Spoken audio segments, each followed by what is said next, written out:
Hi, ಎಲ್ರಿಗೂ ನಮಸ್ಕಾರ. ಹೊಸ ವರ್ಷಕ್ಕೆ ಕಾಲಿಡ್ತಾ ಇದ್ದೀವಿ. ಒಬ್ಬ ಮ್ಯೂಜಿಷಿಯನ್ ಆಗಿ ಮ್ಯಾಜಿಕಲ್ ಆಗಿ ನಾನು ನಿಮಗೆ ಹೊಸ ವರ್ಷದ ಶುಭಾಶಯ ತಿಳಿಸೋಣ ಅಂತ I am making this attempt. ನೋಡಿ, ನಮ್ಮದು 2024, ಇದು ಮುಗಿದ ಅಧ್ಯಾಯ. ಇಲ್ಲೇನೂ ಇಲ್ಲ, ಅದಕ್ಕೆ ಎಲ್ಲ ಬ್ಲ್ಯಾಕ್ ಆ್ಯಂಡ್ ವೈಟ್ ಅಲ್ಲಿದೆ. ಇದಿಷ್ಟೇ ನಮ್ಮ ಜೀವನ, ಖಾಲಿ, ಇದೇನಿಲ್ಲ. ನೆಕ್ಸ್ಟ್ ಇಯರ್ ಏನಾಗುತ್ತೆ ಅಂತ ಗೊತ್ತಿಲ್ಲ. ಅದು ನೆಕ್ಸ್ಟ್ ಇಯರ್ ಏನು ಒಳ್ಳೇದಾಗಲಿ ಅನ್ನೋ ಭರವಸೆಯಿಂದ ಜಸ್ಟ್ ಈ ಹಳೆಯದನ್ನೆಲ್ಲ ಮರೆತು ಹರಿದು ಹಾಕ್ಬಿಡ್ತಿದ್ದೀನಿ. ಇದು ಯಾವುದು ನಮ್ಮ ಹತ್ರ ಇರೋದು ಬೇಡ.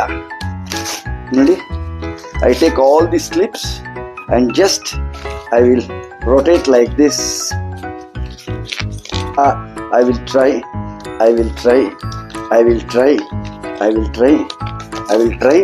ಅಷ್ಟೇ ಅಲ್ಲ, ಇದು ಮತ್ತೆ ತಲೆ ಕೆಳಕಾಗಿ ಹೊಸ ಅಧ್ಯಾಯ ಶುರುವಾಗ್ತಾ ಇದೆ.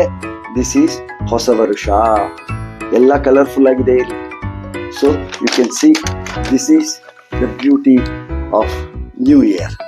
ನಿಮಗೆಲ್ಲ ನಿಮ್ಮ ಹೊಸ ವರ್ಷ ಕಲರ್ಫುಲ್ ಆಗಿರಲಿ ಅಂತ ಹೇಳ್ತಾ ನನ್ನ ಮ್ಯಾಜಿಕ್ ಅನ್ನು ಮುಗಿಸ್ತೀನಿ. Good day, happy new year.